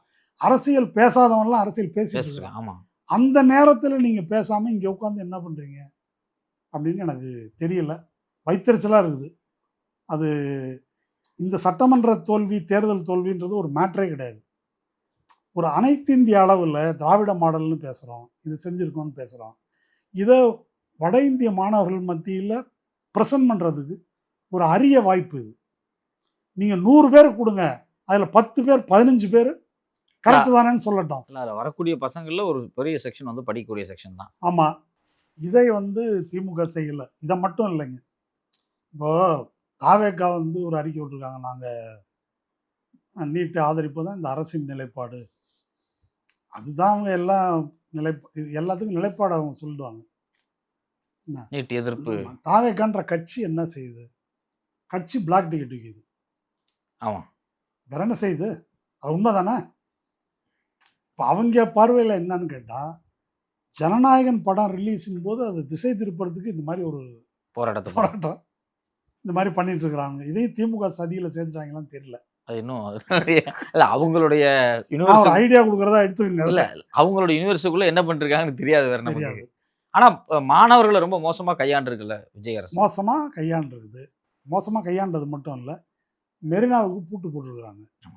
நான் என்ன கேட்குறேன், இதுக்காக போராடக்கூடியவர்கள் இப்போ எஸ்எஃப்ஐ, ஏஎஸ்எஃப் மாணவர் அமைப்புகள் இங்கே ஃபைட் பண்ணுறாங்க. ஆமாம் ஆமாம், இங்கே பாலநிலத்தில் ஃபைட் பண்ணுறாங்க, சிறப்பாக செய்கிறாங்க. ஆனால் என்னுடைய கோரிக்கை என்ன அப்படின்னா, மெரினாவுக்கு போங்க, என்ன செய்கிறோம் பார்ப்போம். மெரினாவுக்கு போங்க, தடுக்கட்டும், தடியடி நடத்தட்டும். இந்த அரசினுடைய முகத்திரை கிழிக்கணும்னு சொல்கிறேன் நான். திமுக உங்கள்கிட்ட மாணவர்கள் இருக்காங்களா இல்லையா, அது வேற விஷயம். இது நீட் என்பது மாணவர் பிரச்சனை அல்ல. நீட் என்பது மருத்துவ கட்டமைப்பு பற்றிய பிரச்சனை இல்லையா? அனிதா போன்றவர்கள் டாக்டரானா பெரம்பலூர் அரியலூரில் மக்களுக்கு சேவை செய்ய முடியும். அதானே சொல்கிறோம். ஆமா. நாங்கள் உருவாக்கின மருத்துவ கட்டமைப்பு ஸ்டேட் லிஸ்ட்டுன்னு அதுக்கு தான் சொல்கிறோம். அப்போ நீங்கள் ஒரு 1000-2000 பேரை திரட்டிக்கிட்டு மெரினாவை நோக்கி போங்க, இங்கே போராட உரிமை உண்டுன்னு சென்சி மாணவர்களை கூட்டு போலாம். கூட்டு சென்சிகள் போங்க. போராட்டம் அங்கங்க வந்து கூட்டம் வாங்க, போறாங்க. நாங்கள் போகிறோம், பின்னால் வாங்க பார்ப்போம்னு சொல்லுங்கள். ஏன் போக மாட்டேன்றீங்க? உங்கள் ஆட்சி காலத்துலேயும் அதை தடுத்து வைத்தீர்கள். நம்ம தடுத்து வச்சிருக்கிறோம், நம்ம எப்படி போகிறது? ஒரு தப்பு பண்ணால் திருத்திக்கணும் அதை. இப்போ நீங்கள் பண்ண தப்பினுடைய விளைவு என்ன? இப்போ மாணவர் போராட்டம் பாலநிலத்தில் நடக்குது. அந்த மாதிரி ஒரு மாணவர் போராட்டத்தை உங்களால் ஆர்கனைஸ் பண்ண முடியல. ஏன்? மாணவர் சங்கம் வேணாம், மாணவர் தேர்தல் வேணாம், இதான் நல்லது அப்படின்னு 50 வருஷமாக வந்து எல்லாத்தையும் க்ளோஸ் பண்ணியாச்சு. திமுகவாக இருக்கட்டும், அதிமுக. அதன் விளைவு தான் இந்த தேர்தல் தோல்வி. அதன் விளைவு தான் எல்லாம் தேட்டரில் போய் நிற்கிறான். இல்லைன்னா குறைஞ்சது அந்த தேட்டரில் நிற்கிறவன்ல ஒரு 20% 30%ஆவது இந்த பக்கம் வந்திருந்தாக்கா சீன் வேற. இன்னைக்கு அங்கே பாலநிலத்தில் என்ன நடக்குது? அந்த நடிகை யார், சனம் ஷெட்டியா, ஆமா, அவங்கள வந்து சத்தம் போட்டு துரத்தி விட்டாங்கல்ல. நீ மாணவர் சங்கம், மாணவர் அமைப்பு என்று பேசக்கூடிய ஒரு அரசியல் இருந்திருந்தா இந்த மாதிரி ஒரு கேவலமான நிலைமைக்கு தமிழ்நாடு வந்திருக்குமா? வந்திருக்காது. அது இப்போ பண்ண தப்ப எப்போவாவது உணரணும் இல்லை? இப்போ ஆமாம், நாங்கள் மெரினாவை தடுத்து வைத்தது தவறு, மெரினாவில் ஒரு பகுதியை கூட இந்த மாதிரி போராட்டங்களுக்கு ஒதுக்கணும் அப்படின்னு ஒரு டிமாண்டை வச்சு அதுக்கு போக வேண்டியது தானே. இப்போ ஜல்லிக்கட்டில் மெரினாவை அனுமதித்ததன் காரணத்தினால தான் லட்சக்கணக்கான மக்கள் வந்து திரண்டாங்க. அன்னைக்கு இந்த மாதிரி பூட்டி இருந்தாங்கன்னு வச்சுக்கோங்க, தடையை மீறி போகிறேன் அப்படின்னு சொல்லக்கூடியவங்க யார் செய்வாங்கன்னா, யார் இயக்கமாக இருக்காங்களோ, அவங்க தான் அமைப்பாக இருக்காங்களோ, அது சில 1000 பேர் போலீஸை வச்சு அதை அடக்கிடலாம், கைது பண்ணிடலாம், தடியடி நடத்தலாம், என்ன வேணால் செய்யலாம். மக்கள் எப்போ வருவாங்க அப்படின்னா அங்கே போகலாம், அப்போ தான் குடும்பமாக வருவாங்க. அப்படி வரும்போது தான் அங்கே அரசியல் பேசுகிறோம், மக்களுக்கு அரசியல் போகுது. அப்போது அதனால தான் கூடுவதை தடுக்கிறார்கள். ராஜ்மோகன் சாலை தான் இதுக்கு இடமான்னு கேட்குறாரு. ஏன்? எங்கேயும் பேசக்கூடாது, எல்லாத்தையும் அவர் பார்த்துக்குவார். யார்? நாமக்கல் மாளிகைக்கு போறவர். அவர் பார்த்துக்குவார், அவர் பேச மாட்டார். எப்போ பேசுவார்? பாயிண்ட் வரட்டும் பேசுவார், அது வரைக்கும் அவர் பேச மாட்டார். இல்லை, இதே அனிதா மரணத்துக்கு விஜய் அவர்கள்லாம் போயிட்டு என் தங்கச்சி இறந்ததை விட ரொம்ப சோகமான ஒரு நாள்லாம் சொல்லியிருக்காரு அவர். அப்போ இதெல்லாம் பேசியிருக்கிறாங்க. இது கேட்டால் நிலைப்பாடுன்றாங்க. இப்போது இந்த சக்கரைன்னு எழுதி நாக்கில் நக்குனாக்க இனிக்குமான்னு கேட்குற மாதிரி உங்கள் நிலைப்பாடுன்னு எதை வேணால் வச்சுக்க. உன்னுடைய ஒரு மனிதனின் கொள்கை என்ன அப்படின்னு எப்படி இல்லை, நீட்ல விஜயனுடைய முகம் வந்து அப்பட்டமாக வெளியே தெரியுது. அவர் வந்து பாஜக என்ன ஸ்டாண்ட் எடுக்கோ அதே ஸ்டாண்ட் எடுக்கிறாரு. அவங்களும் மாணவர்களை ஒடுக்குறாங்க. தமிழ்நாட்டு வரலாற்றில் நீட்டில் தான் திருப்பரங்குன்றத்தில் தெரியலையா? வெளிப்படையா தெரியலையா? தெரியல, இப்ப வந்தே தெரியுது. மாதரத்தில் தெரியலையா? இப்போ வெளிப்படையா கல்லூரிகளுக்குள்ள போய் மாணவர்களை வந்து கைது பண்றது வந்து முதல்ல நடக்குது அப்படின்னு சண்முகமே அறிக்கை கொடுத்திருக்காரு. ஆமாம், சண்முகம் அறிக்கை கொடுத்துருக்காரு, மகிழ்ச்சி. ஆனால் தோழர்களை பற்றி நான் என்ன கேட்குறேன்னா, போலீஸ் அடக்குமுறை கொஞ்சம் கூடுதலாகவோ குறைவாகவோ எல்லா ஆட்சியிலையும் இருக்கும். போலீஸினுடைய தன்மை அப்படின்னு ஒன்று இருக்குது, அதை கண்டிக்கணும். ஆனால் இது வந்து மதசார்பற்ற அரசு, பாசிசத்தை எதிர்க்கின்ற அரசு அப்படின்னு நம்பி நீங்கள் வந்து ஆதரவு கொடுக்குறீங்க. காங்கிரஸ்காரன் நம்புறதை பற்றி நான் ஒன்றும் சொல்லலை. கம்யூனிஸ்டுகளும் விசிகாவும் நம்புறாங்க, நம்பி ஆதரவு கொடுக்குறீங்க. இப்போ நீங்கள் நம்புறதுக்கு அவர் என்ன செஞ்சிருக்கிறார் இது வரைக்கும்? இந்த ஒரு 60-70 நாள்ல அவர் மதசார்பற்றவரா, கோயிலுக்கு போகிறாரா, மூகாம்பி கோயிலுக்கு போகிறார், அதை பற்றி நமக்கு என்ன?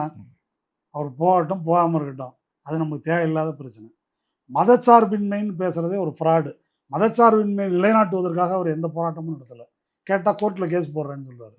கோர்ட்டில் சூரியகாந்த் தான் இருக்காரு. ஆமாம், அது தனி சாப்டர், அவரை பற்றி நிறைய பேச வேண்டியது. ஆமாம், அப்புறம் கோர்ட்டே சொல்லிடுச்சுன்னு வரும். அது வேலைக்கு ஆக போகிறது இல்லை, அது பிரச்சனை இல்லை. பாசிச எதிர்ப்புன்றதே இல்லை. நீட்டில் பேச மறுக்கிறாங்க. பேச மறுப்பது ஒரு அரசியல். இந்த நேரத்தில் பேசாமல், இப்போ சந்திரபாபு நாயுடு பேசலை, விஜய் பேசலை, 2 பேரும் ஒன்றுன்னு நான் சொல்கிறேன். அவர் என்டிஏல இருக்காரு, இவர் இல்லை இல்லையா? இவர் சப்ஸ்டியூட் மாதிரி, இவர் வெளியே இருக்கார், ஆட்டத்தில் இல்லை. இப்போ அவர் நிலைப்பாடு அதுதான். இப்போ போய் நான் டிகே சிவகுமாரை பார்க்கறதுக்கு எதுக்கு போகிறேன்? காவேரியில் ட்ரிபியூனல் சொன்ன மாதிரி தண்ணி விடலை, ஏன் விடலைன்னு ஒரு அறிக்கை வெளியே சத்தம் இல்லை. மேகதாது அப்படி அவர் பேசிட்டு இருக்காரு, அதை எதிர்த்து உங்கள்கிட்ட இருந்து எந்த அறிக்கையும் இல்லை. இப்போ நேராக போய் என்ன மாட்டு தரகா பேச போகிறீங்க? தனியாக துண்டை துண்டு போட்டு போட்டு வெளிப்படையால பேசணும் இதை உங்கள் நிலைப்பாட்டை. இதை வந்து நீங்கள் ஆதரிக்கிறேன்னு சொல்கிறீங்களே, இது என்ன கணக்கு? எனக்கு ஒன்றும் புரியல. ஒரு போலீஸ் அடக்குமுறைக்காக நான் வாபஸ் வாங்குறேன், அது ஒரு சம்மந்தப்பட்ட போலீஸ் அதிகாரியின் அத்துமீறலாக கூட இருக்கலாம். ஆனால் பொலிட்டிக்கலாக உங்களை ஏமாத்திட்டு இருக்கிறாரு. இது நேராக பிஜேபியினுடைய ஒரு ட்ரோஜன் ஹார்ஸ், ப்ராக்சி கவர்மெண்ட் இது. அந்த வேலையை பார்த்துக்கிட்டு இருக்கிற ஒரு அரசுக்கு எப்படி ஆதரவு கொடுக்கலாம்? அது சிபிஐ சிபிஎம்மாக இருக்கட்டும் அல்லது விசிகாவாக இருக்கட்டும். மதிமுகவை பற்றி நான் ஒன்றும் சொல்ல போகிறதில்ல. அவங்க ஆமாம், காங்கிரஸை பற்றி ஏன் சொல்கிறது இல்லைன்னாக்கா, விஸ்வநாதனே பிஜேபிக்கு ஆதரவாக தான் வேலை பார்த்துட்டு இருக்காரு. ஆமா சோனியா காந்திக்கு எதிராக தான் வேலை பார்த்துட்டு இருக்காரு. அதை பற்றி அவங்களுக்கு பிரச்சனை இல்லை. இப்போ சசி தரூர் மோடியை பாராட்டுவார், அவரை கட்சியில் வச்சுக்குவாங்க. ஏன்னா காங்கிரஸில் பாதி கட்சி வந்து பிஜேபி. நான் சொல்லலை, ராகுல் காந்தியே சொல்லியிருக்காரு, கட்சியிலே பாதி பேர் பிஜேபி இப்படி தான் இருக்கிறான் அப்படின்னு அவரே சொல்லியிருக்காரு. அப்படி தான் இருக்குது இன்னமும். அதனால் தோழர்கள் அதை பற்றி யோசிக்க வேண்டும். அது பொலிட்டிக்கலாக இது ஒரு முக்கியமான தருணம். நீங்கள் திமுக கூட்டணிக்கு வர்றதோ வராததோ அதெல்லாம் உங்கள் விருப்பம், அதுக்குள்ளே நான் வரல.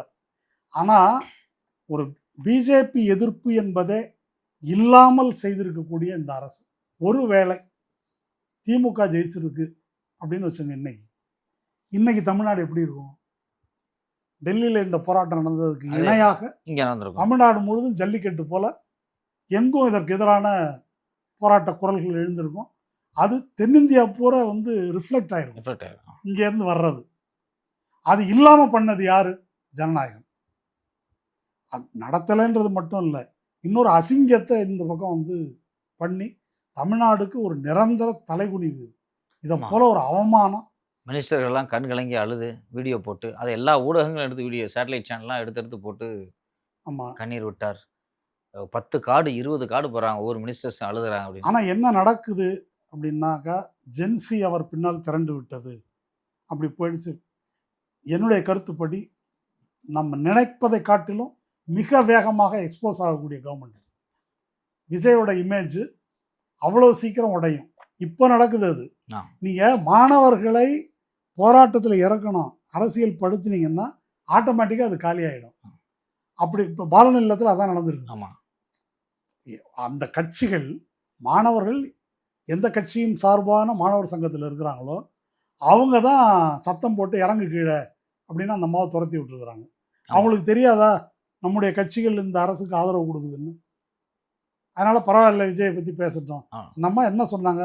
ஃபர்ஸ்ட் டே ஃபர்ஸ்ட் ஷோ பார்த்துட்டு வரேன்னாங்க, இறங்கு கீழே, அவ்வளோதான். அப்போ இதுதான் உங்கள் கட்சி தொண்டர்களின் மனநிலை. அப்போ அந்த புரிதல் கூட தலைமைக்கு இல்லையான்றது தான் என்னுடைய கேள்வி. இல்லை, தலைமைக்கு இப்போ வந்த மாதிரி தெரியுது. பயங்கரமாக அறிக்கையெல்லாம் போட்டிருக்காங்க. சரி, வரலாம். இல்லை, எனக்கு இந்த போராட்டத்தில் இன்னொரு முக்கியமான ஒரு கேள்வி இருக்குது. இப்போ போராட்டம் நடத்த முடிஞ்சிருக்கு.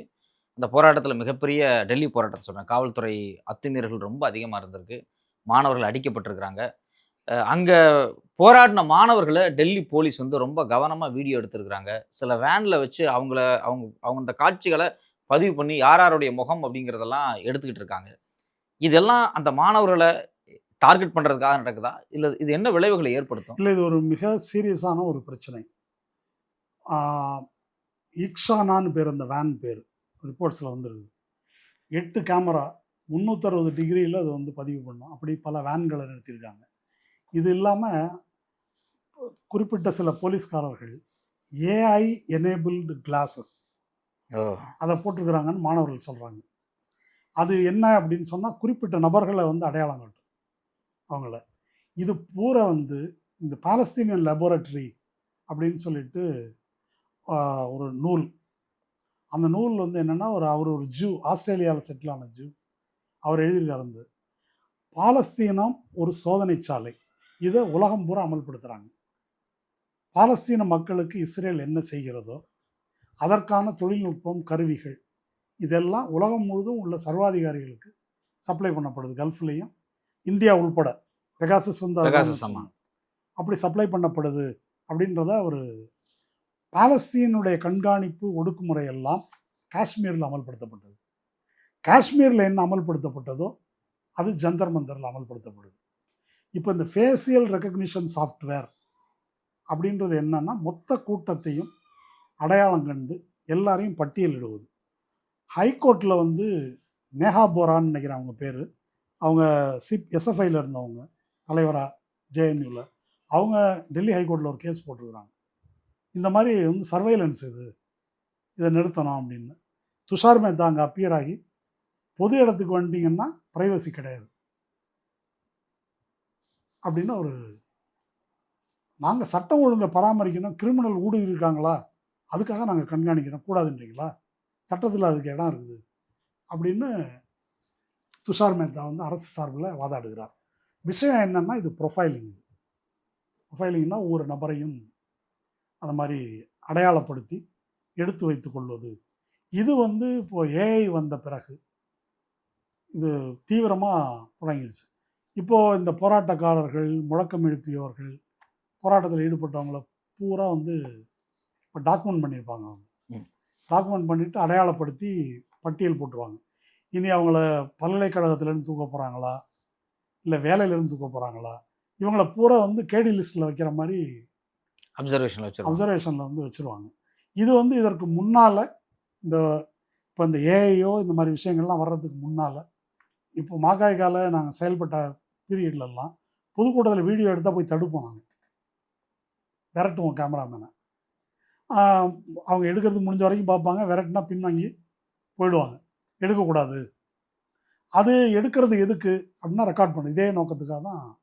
அப்புறம் காலப்போக்கில் என்ன ஆயிடுச்சு அப்படின்னா, பெரும்பாலான கட்சிகள் வந்து இதை அனுமதிக்கிறது. எடுங்க, இதோ உளவுத்துறை நண்பர்கள் வந்திருக்கிறார்கள் அப்படின்னு மேடையில் பேசுவாங்க.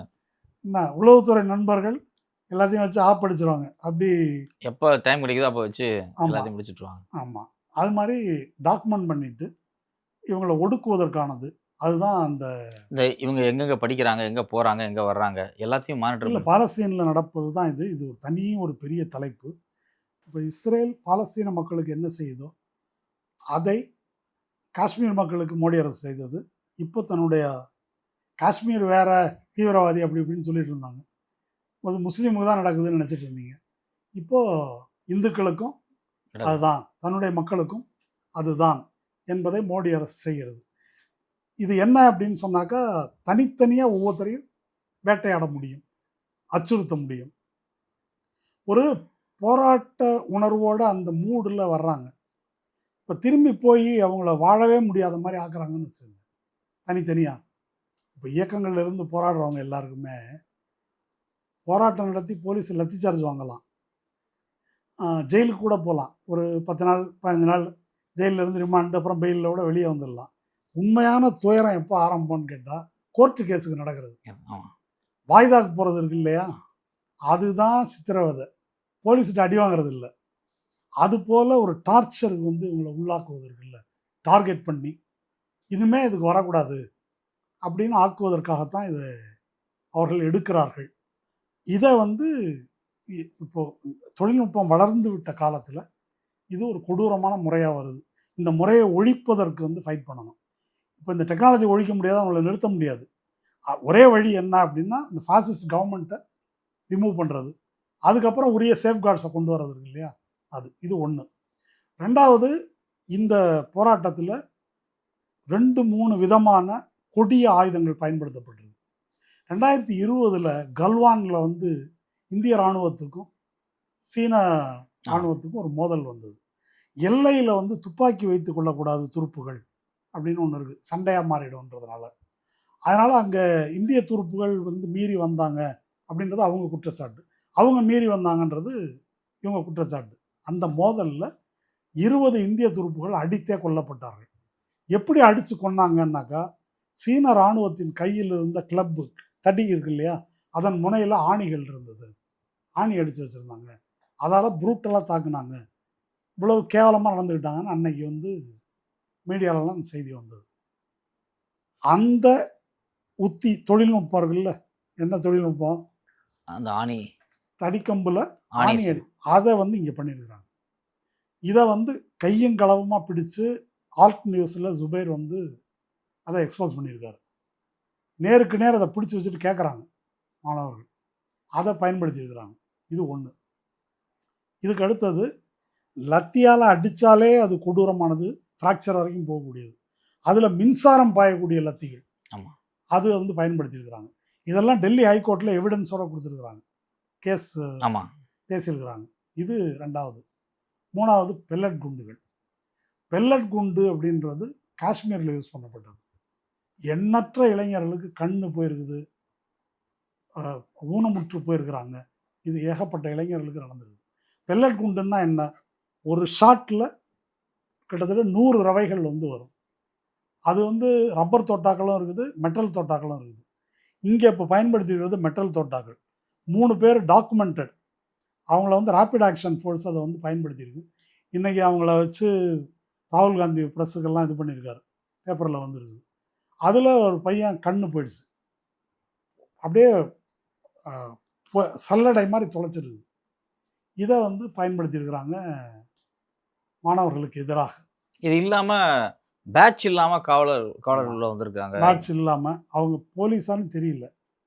தாடியெல்லாம் வச்சுட்டு ஒரு மாதிரி ஆமா. ரொம்ப கேஷுவலா நேராக வந்து வீடியோவோட ஒன்று வந்திருக்குது, சனாதன் பிரிகேட் அப்படின்னு சொல்லி, ரவுடிகளை.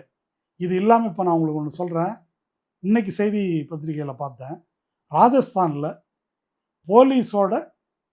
போலீஸுக்கு உதவியாக கட்சி தொண்டர்கள் ஈடுபடலாம் அப்படின்னு ஒரு சட்டம் வந்திருக்காங்க. இது வந்து நேராக ஃபாசிஸ்ட் குண்டாயிசம், யார் ஹிட்லர் பீரியடில் ப்ரௌன் ஷர்ட்ஸ்ன்னு சொல்லுவாங்க அவங்கள, அதை வந்து சட்டபூர்வமாக்குறது. அவங்களுக்கு போலீஸின் நண்பர்கள்னு முன்ன சொல்லுவாங்க. ஆமாம், அப்படி வச்சுக்குவாங்க. அப்படி வந்து இவர்களை வந்து கொண்டு வருவதற்கு அந்த ஏற்பாடு நடக்குது. அவங்களும் வந்து உள்ளே இறங்கி இந்த வேலைகளை செஞ்சுருக்கிறாங்க. இது எல்லாமே எதை காட்டுது அப்படின்னு சொன்னாங்க, ஒரு ஃபாசிஸ்ட் ஃபோர்ஸ் எப்படி நடந்து கொள்ளும் என்பதை வந்து இது இலக்கண சுத்தமாக இந்த போராட்டத்தில் காட்டியிருக்கிறது. நான் விவசாயிகள் போராட்டத்துக்கு போயிருக்கிறேன். அது வந்து வேற. அந்த விவசாயிகள் போராட்டத்தை நடத்தியது விவசாய சங்கங்கள், 30க்கும் மேற்பட்ட சங்கங்கள். அதில் பாதிக்கும் மேலே இடதுசாரி சங்கங்கள், அப்புறம் சீக்கிய மதம் சார்ந்த இவங்க. அதில் வந்து அந்த சீக்கியர்கள் இருக்காங்கள்ல, சோல்ஜர்ஸ், அவங்கெல்லாம் இருந்தாங்க. நாங்கள் சம்பு பார்டர் உள்ளே நுழையும் போது ஒரு ஆளை அப்படியே கொத்தா பிடிச்சி தூக்கிட்டு வந்தாங்க, வாளோட, இந்த ப்ளூ ட்ரெஸ்ஸில் அவங்க தூக்கிட்டு வந்தாங்க. என்னன்னு பார்த்தா ஆர்எஸ்எஸ்காரன் அடி மிதிச்சு அவனை வந்து தூக்கி வெளியே அனுப்புனாங்க. அது வந்து ஒரு ஆர்கனைஸ்டு ஃபோர்ஸ், யார் என்னன்னு தெரியும் அவங்களுக்கு. இது வந்து பல ஊர்கள்ல இருந்து, இது ஒரு அமைப்பு இல்லையே. நாளைக்கு அந்த மாணவர், ஃபார் எக்ஸாம்பிள் ஒரு மாணவர் மத்திய பிரதேசலேருந்து வர்றாரு, ஹரியானாலேருந்து வர்றாரு அப்படின்னா, அவருடைய புகைப்படத்தை எடுத்துட்டு அங்கே இருக்கக்கூடிய லோக்கல் போலீஸ்ட்டை கொடுத்து அவங்கள அங்கே டார்கெட், போலீஸ் மட்டும் இல்லை, ஆர்எஸ்எஸ் எல்லாமே டார்கெட் பண்ணுவாங்க. இப்போ இவர்களை காப்பாற்ற வேண்டியது யார் பொறுப்பு? கட்சிகளுடைய கடமை தான். கட்சிகள் தான். அந்த தகுதியோட கட்சிகள் இருக்குதா? அந்த பொறுப்புணர்ச்சியோட கட்சிகள் இருக்குதா? எனக்கு தெரிஞ்சுங்க, காக்ரோச் ஜனதா பார்ட்டி அங்கே காங்கிரஸ் போகாததுக்கு ஒரு காரணம் என்ன சொல்கிறாங்கன்னா, அது அரவிந்த் கெஜ்ரிவால் ஆட்கள் அப்படின்னு சொன்னேன். சரி இருக்கட்டும். இப்போ என்ன, அதனால் பக்கத்தில் சிபிஐஎம்எல் லிபரேஷனுடைய மாணவர் அமைப்பு, ஐசான்னு பேர், ஆல் இண்டியா ஸ்டூடெண்ட்ஸ் அசோசியேஷன், அதை சேர்ந்த 5 மாணவர்கள் அங்கேயே தனியாக ஒரு மேடை போட்டு அவங்களும் உண்ணாவிரதம் இருக்கிறாங்க. 20 நாளாக உண்ணாவிரதம் இருக்கிறாங்க. சோனம் வாங்சுக்கை கைது பண்ணிட்டு போன பிறகும் அவங்க உண்ணாவிரதம் இருக்கிறாங்க. உண்ணாவிரதத்தை எப்போ முடிச்சுக்கிறாங்கன்னா, இந்த சன்சாத் சலோ இருக்கு இல்லையா, நாடாளுமன்றம் நோக்கி செல்லும், அப்போ இதை முடிச்சுக்கிட்டு அவங்க போகிறாங்க. அப்போது அதுவும் ஒரு கட்சி தானே. அவங்களுக்கும் பீகாரில் எம்எல்ஏ எம்பி எல்லாம் இருக்கிறாங்கல்ல, அவங்களுக்கு தான் ஆக்சுவலாக மாணவர் அமைப்பு இருக்குது. காங்கிரஸுக்கு என்எஸ்யூஐன்னு ஒரு மாணவர் அமைப்பு இருக்குது. நீங்கள் என்ன பண்ணுறீங்க? நீங்கள் இதை செய்யலாம்ல, மாணவர் அமைப்பு சார்பாக பங்கேற்கிறோன்னு செய்யலாம்ல. அப்போ அந்த பொறுப்புணர்ச்சி இல்லாத கட்சிகள் இந்த மாணவர்களை எப்படி காப்பாற்ற முடியும்? இப்போது இது ஒரு பெரிய துரோகமாக ஆயிடுங்க. இந்த போராட்டத்தினுடைய மிக முக்கியமான சிறப்பு என்னன்னு கேட்டாக்கா, ராகுல் காந்தி அடிக்கடி சொல்லுவார், போன இந்தியா கூட்டணி கூட்டத்திலையும் ஒரு அறிக்கை விட்டுருக்காரு, இது எல்லாம் தேர்தலுக்கு ஆணையம் போயிடுச்சு, இடி போயிடுச்சு, சிபிஐ போயிடுச்சு, நீதிமன்றம் போயிடுச்சு, எல்லாமே வந்து எல்லா நிறுவனங்களும் தங்களுடைய அரசியல் சட்ட ரீதியான கடமையை தவறி மோடி அரசின் கைப்பாவைகளாக மாறிவிட்டன. அதானே அவர் சொல்கிறாரு. ஆமாம். அப்படி மாறிவிட்ட சூழலில் உங்களால் புலம்ப மட்டும்தான் முடிஞ்சிருக்குது.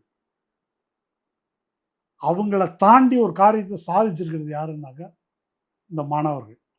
இப்போ அந்த மாணவர்களை காப்பாற்றுவதற்காக, அந்த மாணவர்களை இவங்க வந்து ஒரு பாசிச எதிர்ப்பு போராட்டத்தில் அவர் ரொம்ப பெருமையாக அந்த திமுக இல்லாத நடந்த கூட்டம் இருக்குல்ல, ஆ ஏன் அவங்கள வெளியே அனுப்பணும் திட்டினாங்க ஆமா இல்லையா, ஆமா அப்போ ஒரு அறிக்கை விட்டுருந்தாரு. நாங்க தான் காங்கிரஸ் ஒரு ரெசிஸ்டன்ஸ் yes, ஃபோர்ஸ். நாங்க எனக்கு யாரு? எதிர்ப்புலயே வளர்ந்தவங்க. ஆமாம். என்ன இப்போ எதிர்ப்பில் வந்து சாதிச்சிருக்கிறது வந்து இவங்க தான். இனிமேலா அந்த இளைஞர்களுக்கு இவங்க வந்து ஒரு பெரிய ஒரு பாதுகாப்பு குடுக்கணும். இந்த அரசு எடுக்க போற நடவடிக்கைகள் இருந்து காப்பாத்த வேண்டிய பொறுப்பு இருக்கு இல்லையா? பொறுப்பு இருக்குது, பொறுப்பு இருக்குது. அப்படி செய்ய தவறினால் என்ன நடக்கும் அப்படின்னு சொன்னால் பெரிய அவநம்பிக்கை, மிகப்பெரிய சோர்வு, பின்னடைவு அதுதான் வரும். ஏன்னா இந்த அவமானத்தை சகித்து கொண்டு போகக்கூடிய ஆட்சி அல்ல இது.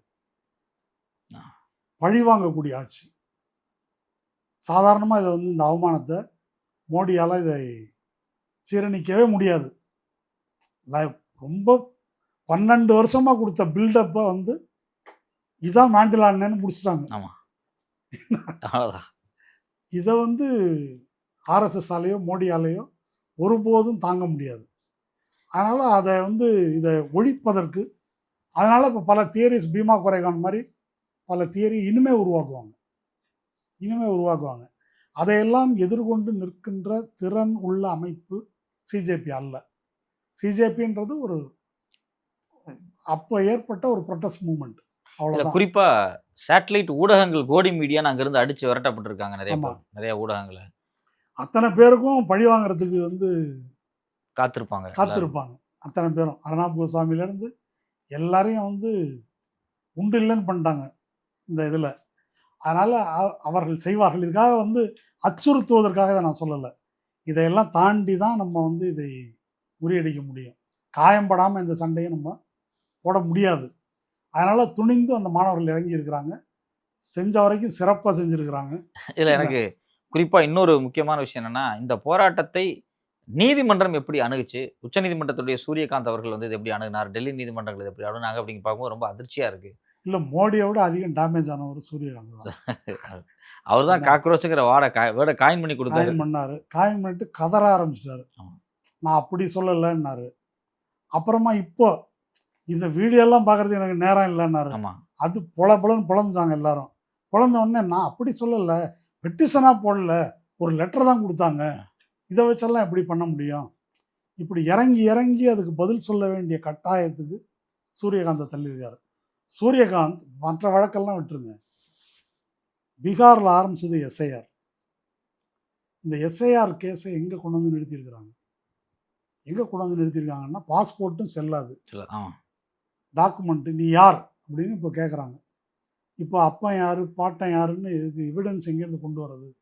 இது வந்து சிஏஏ என்ஆர்சியில் முஸ்லீம்களின் பிரச்சனையாக கருதப்பட்டது இன்று ஒவ்வொரு இந்தியனின் பிரச்சனையாக மாறி இருக்குது. பாஸ்போர்ட்டே செல்லாதுன்னா அதுக்கப்புறம் எது டாக்குமெண்ட்டு? அப்போது இந்த எஸ்ஐஆர் கேஸை நீங்கள் நடத்தி ஒரு வெங்காயமும் நடக்கலை, ஆணியை பிடுங்க முடியல. கடைசியில் எல்லாரும் சேர்ந்து ஒரு பெட்டிஷன் கொடுத்தீங்க. இப்போ யாருக்கு? சூரியகாந்துக்கு. அதுக்கு பதிலாக பொட்டலம் கட்டி எதனா ஒரு அரச மரத்தில் கட்டி தொங்க விட்டுக்கலாம். கொண்டு போய் பெட்டிஷன் கொடுத்து அந்த பெட்டிஷனில் கூட கையெழுத்து போட முடியாத உங்களுக்கு ஒரு பாசிச எதிர்ப்பு கூட்டாளி யாருன்னா தாவேக்கா. ஆமாம், அதில் கையெழுத்து போடவே பயம். அப்படி ஒரு பெட்டிஷன் கொடுத்தீங்க, அதை கண்டுகவே இல்லை அந்த ஆள். அப்படிப்பட்ட ஒரு நீதிபதியை ஆணவம், செருக்கு, திமிர், அலட்சியம் இப்படி எல்லாவற்றின் உருவமாக இருந்த ஒரு நீதிபதியை கொண்டு வந்து இந்த போராட்டத்தினுடைய முக்கியத்துவமே அதான். வெறும் மோடி இல்லை, காக்ரோச்சுன்னு சொன்ன இல்லை, காக்ரோச் ஜனதா பார்ட்டி அப்படின்னு சொல்லி அந்த வார்த்தையவே வந்து ரெவல்யூஷனரி வார்த்தையாக மாற்றிட்டாங்க. அதில் ஒரு சுவாரஸ்யமான வேடிக்கை ஒன்று இருக்குது. அதாவது சோனம் வாங்சூக்கு நான் ஒரு காந்தியவாதி, உண்ணாவிரதம், டீசன்ட் பொலிட்டீஷியன், அந்த மாதிரி ஒரு ரேஞ்சில் அவர் உண்ணாவிரதம் இருக்கிறாரு. இங்கே வந்து ஃபுல்லாகவே இன்டீசென்ட் தான் எல்லாம். அந்த மொழிக்கும் இந்த மொழிக்கும் எந்த சம்மந்தமும் கிடையாது. ஒரு புடுத்த நாய் குறுக்க போகாத மாதிரி அப்படின்னு சொல்லுவாங்க. அந்த மாதிரி பொழந்துட்டாங்க கீழே. அப்போ இது வந்து மொத்த சிஸ்டமும் தோல்வி அடைந்து விட்டது, இது டெமோக்ராட்டிக் சிஸ்டம் அல்ல அப்படின்றத கட்சிகள் அம்பலப்படுத்தியதை காட்டிலும் தெளிவாக இவங்க அம்பலப்படுத்தியிருக்கிறாங்க. நீதிமன்றங்களை அப்படி சுப்ரீம் கோர்ட்டில் எடுக்க மாட்டேன்னு சொன்னான், ஹைகோர்ட்டில் எடுக்கிறாங்க. டெல்லி கோர்ட் விவாதம் நடக்குது. இப்போ சுப்ரீம் கோர்ட்டு திரும்ப கொண்டு போயிருக்கிறாங்க. அது எதுக்கு சுப்ரீம் கோர்ட்டு கொண்டு போனாங்கன்னு தெரியல. அது அவங்களே சங்கிகளே போட்டு நம்மள்கிட்ட கொண்டு வர்றது மாதிரி கொண்டு வந்திருக்கலாம். அப்படி கொண்டு வந்திருக்கிறாங்க.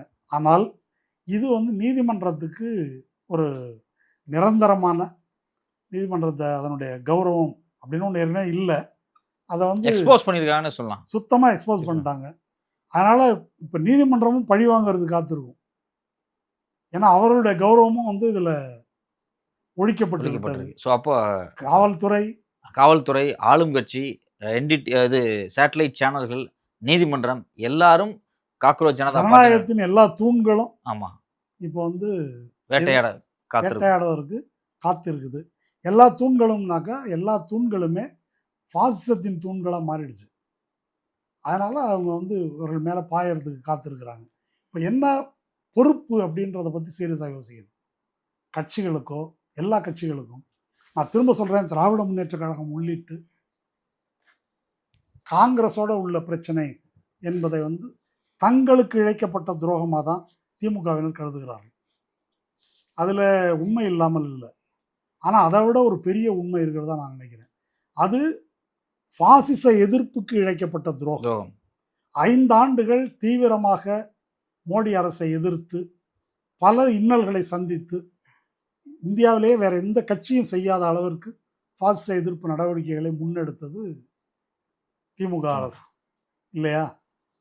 அவங்கள கழட்டி விட்டுட்டு மோடி பிஜேபி அப்படின்னு சொல்வதற்கே பயப்படுகின்ற ஒரு கோழையை எதுக்காக 2 மந்திரி சீட்டு அந்த நடிகரை வச்சு நாளைக்கு ஜெயிக்கலான்றது ஒரு ராஜ்யசபா சீட்டு, இதுக்காக நீங்கள் வந்து இதை பிளவுபடுத்தி பண்ணியிருக்கீங்கன்னு சொன்னாக்கா பாசிச எதிர்ப்புன்ற நோக்கத்திலேயே உங்களுக்கு நேர்மை இல்லை என்பதற்கு இது முழு முதற் சான்று.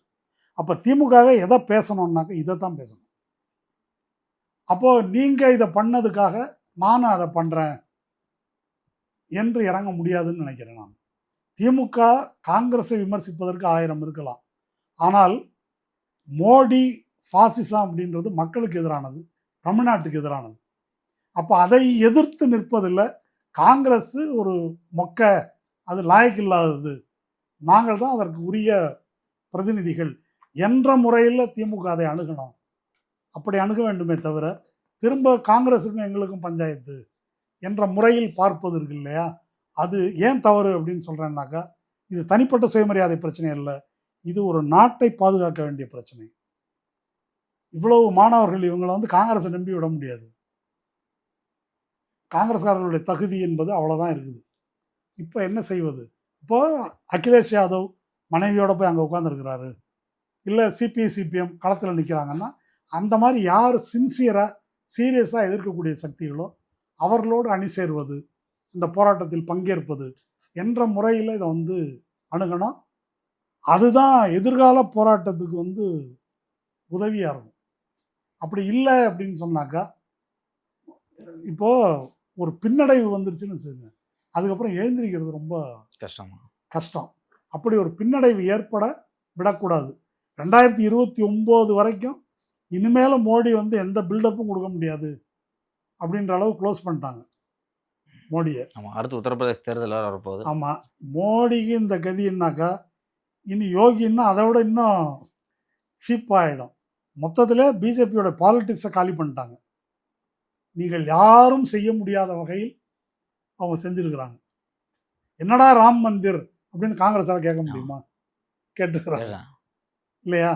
இது அம்பானி அதானியை வந்து இப்படி கார்ட்டூன் போட்டு இப்படி கிழிக்க முடியுமா?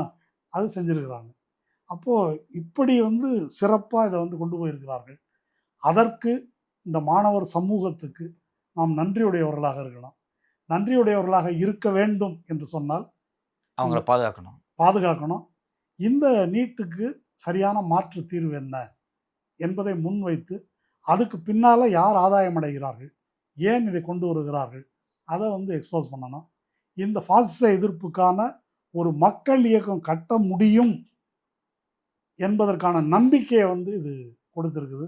திமுக இப்பவும் கூட இந்த தோல்வியில் பழைய கதையை விட்டுட்டு ஒரு மாணவர் இயக்கத்தை கட்டுவது எப்படி, பாசிச எதிர்ப்பு மாணவர் இயக்கத்தை கட்டுவது எப்படி, அப்படி கட்டினாக்கா இது ரசிகர் மன்ற கூட்டம் இருக்கு இல்லையா, கலைஞ்சு விசில்லாம் வந்து முடிஞ்சிடும். முடிச்சு. அது ஒன்று தான் தீர்வு.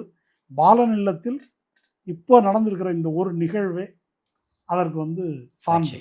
அது ஒரு காக்கா கூட்டம் மாதிரி. அதில் இருப்பவர்கள் பலர் இதை உணர்ந்து வெளியேறி வருவதற்கு அது வந்து வாய்ப்பாக அமையும். மக்கள் மத்தியிலையும் அந்த கசப்புணர்ச்சி பரவிட்டு இருக்குது.